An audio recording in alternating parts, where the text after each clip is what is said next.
நண்பர்களே, கேன்சர் பற்றி awareness create பண்ணுறதுக்காக நம்ம அல்லமின் காலேஜ் சார்பாக நானும் என் ஃப்ரெண்ட்ஸும் ஸ்டாஃப்ஸும் சேர்ந்து பெங்களூர் எம்ஜி ரோட்டில் ரேலி வாக் ஒன்று கிளம்பிட்டோம். கேன்சர் பார்த்தீங்கன்னா ஒரு கொடிய நோய். இது கண்டுக்காம விட்டிங்கன்னா டெத்துக்கே கொண்டு போய் விட்டுரும். ஃபஸ்ட்டு கேன்சர்னா என்னென்னு பார்த்தீங்கன்னா அப்நார்மல் செல் க்ரோத். இது எதனால் வரும் பார்த்தீங்கன்னா pollution, radiation, smoking, alcohol, improper life style, improper diet, இந்த மாதிரி ஒரு சில விஷயங்கள்னால தான் இந்த கேன்சர் வரும். இதுக்காக இந்த கேன்சர் பார்த்து ரொம்ப பயப்படணும்னு நீங்கள் நினச்சிங்கன்னா கிடையவே கிடையாது. இது ஸ்டார்டிங் ஸ்டேஜ்லேயே கண்டுபிடிச்சி proper treatment like operation, chemotherapy, radiation therapy அந்த மாதிரி ட்ரீட்மெண்ட்லாம் கொடுத்தோன்னா உனக்கு க்யூர் பண்ணலாம், இல்லாட்டி கண்ட்ரோல் பண்ணலாம். இதை பற்றின அவேர்னஸ் எங்களுக்கு மட்டும் இருக்கக்கூடாது, மக்களுக்கும் இருக்கணும். மக்களும் இதுலேருந்து அவதிப்படக்கூடாதுக்காக இந்த ரேலி ஒர்க்கை நாங்கள் கண்டக்ட் பண்ணோம். எவ்வளோக்கு எவ்வளோ சாஃப்டாக ஸ்மைல் ஃபேஸோட மக்களுக்கு எடுத்து சொல்ல முடியுமோ அவ்வளோக்கு எவ்வளோ சாஃப்டாக ஸ்மைல் ஃபேஸோட மக்களுக்கு எடுத்து சொன்னோம்.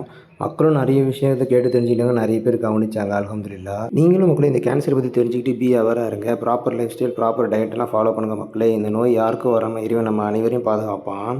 Finally, me and our students and our staffs completed awareness about cancer to the Bangalore. Say everyone will know about cancer and learn how to cure that, how to prevent that. Okay, ma'am. Thank you, ma'am. Thank you, staff. Thank you. நண்பர்களே, இவங்க வந்து நம்ம Karnataka friend ಶರಣಮೂರ್ತಿ ನಮ್ಮ ಚಾನೆಲ್ಗಾಗ பேசுறாங்க பாருங்க. ಎಲ್ಲ videos ಚೆನ್ನಾಗಿ ಬರ್ತವೆ, ಎಲ್ಲರೂ ನೋಡಿ ಲೈಕ್ ಮಾಡಿ ಹಂಗೆ ಫಾಲೋ ಮಾಡಿ. தேங்க்யூ. ஹைர் அல்ஹம்துலில்லாஹ் மக்களே, யாருக்கும் இந்த நோய் வரக்கூடாதுன்னு ப்ரே பண்ணிக்கோங்க மக்களே. Stay safe and stay healthy. Next வீடியோவில் பார்க்கலாம். Thank you all.